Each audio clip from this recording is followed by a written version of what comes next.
तो देखिए आपके लिंकेज एंड क्रॉसिंग ओवर एक दूसरे के ऑपोजिट प्रोसेस हुए। लिंकेज वो प्रोसेस है जो एक क्रोमोसोम पे जीन को साथ साथ बनाए है, और क्रॉसिंग ओवर वो प्रोसेस है जिसके कारण साथ साथ रहने वाले जीन एक दूसरे से अलग हो जा रहे हैं। साथ साथ वाले जीन इस पे आ गए, इसके कुछ जीन, और इस पे आ गए इसके कुछ जीन। तो जो जीन साथ साथ थे वो एक दूसरे से अलग हो गए। तो ये दोनों एक दूसरे के अपोजिट प्रोसेस हैं, अपोजिट प्रोसेस हुए। ठीक है, तो ये आपके ऑपोजिट प्रोसेस जिसमें लिंकेज जीन को साथ रखे हैं और क्रॉसिंग ओवर जीन को एक दूसरे से अलग कर रहा है। क्रॉसिंग ओवर को हम रिकॉम्बिनेशन भी कहते हैं, रिकॉम्बिनेशन। आप देखिए क्रॉसिंग ओवर किस पे डिपेंड करता है।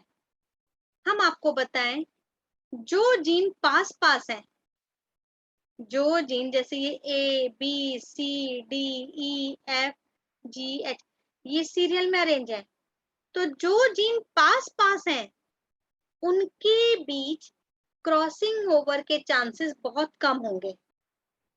क्रोमोसोम पे जो जीन बिल्कुल पास पास हैं उनके बीच क्रॉसिंग ओवर के चांसेस बिल्कुल कम होते हैं। लेकिन जो जीन दूर दूर हैं, अगर हम यहाँ पे ए और एफ कहें, तो ए और एफ अगर लें तो ए और एफ के बीच डिस्टेंस ज्यादा है, ये दूर दूर है, तो इनके बीच क्रॉसिंग ओवर के चांसेस ज्यादा होंगे। तो क्रॉसिंग ओवर की जो स्ट्रेंथ है जीन के बीच की डिस्टेंस पे डिपेंड करेगी। Strength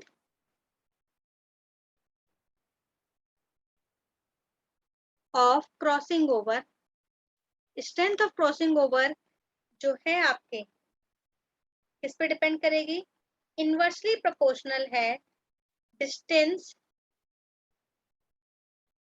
between gene, sorry directly proportional होगी।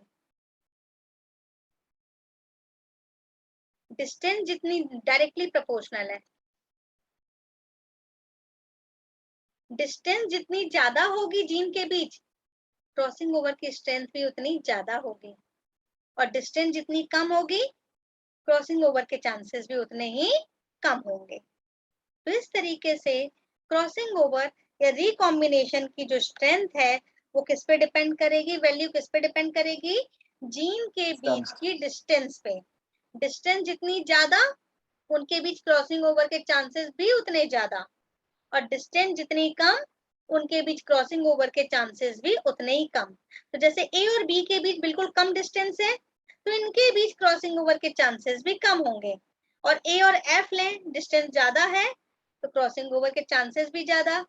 ए और जी लें, और ज्यादा डिस्टेंस बढ़ गई तो इनमें क्रॉसिंग ओवर के चांसेस और ज्यादा हो गए। तो डिस्टेंस बढ़ने के साथ साथ क्रॉसिंग ओवर की वैल्यू भी बढ़ती चली जाएगी।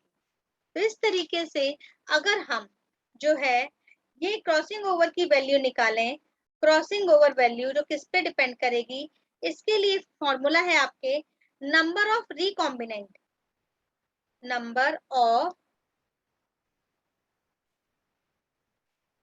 Recombinant upon total number of progeny, total number of progeny माने बच्चे, मल्टीप्लाइड बाय 100। इससे हम जो है क्रॉसिंग ओवर वैल्यू निकाल सकते हैं कि किसी जीन के बीच क्रॉसिंग ओवर वैल्यू कितनी है। नंबर ऑफ रिकॉम्बिनेंट मतलब कितने रिकॉम्बिनेंट हुए हैं, नए कॉम्बिनेशन में आए हैं, और टोटल कितनी प्रोजेनी ही, और मल्टीप्लाइड बाय 100 कर देंगे तो इससे हमें क्या पता चल जाएगा, क्रॉसिंग ओवर वैल्यू। और यही प्रोसेस है रिकॉम्बिनेशन या क्रॉसिंग ओवर, जिससे कि जिसके कारण एक ही पेरेंट के सभी बच्चों में वेरिएशन डेवलप होता है। मान लीजिए कि ऐसे के ऐसे ही एक पेरेंट के कैरेक्टर बच्चे में चले गए तो बिल्कुल सेम वही दिखेंगे, सभी में ऐसे चले गए तो सेम वैसे ही होंगे। पर जब क्रॉसिंग ओवर हो जाएगा तो क्रॉसिंग ओवर होने पे भाई ऐसे ही जाएंगे तो सभी गैमीट सेम होंगे ना, तो क्रॉसिंग ओवर होने से गैमीट एक दूसरे से डिफरेंट हो जाते हैं।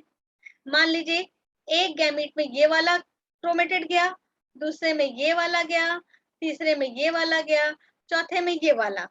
तो देखिए चारों कैरेक्टर में डिफरेंट हो गए ना, तो चारों गैमीट भी डिफरेंट हो गए, और जो गैमीट जिस बच्चे में जाएगा उसमें वैसे कैरेक्टर आ जाएंगे। तो चारों बच्चों में अगर अलग अलग गैमीट गए तो उनमें वेरिएशन डेवलप हो जाएगा ना।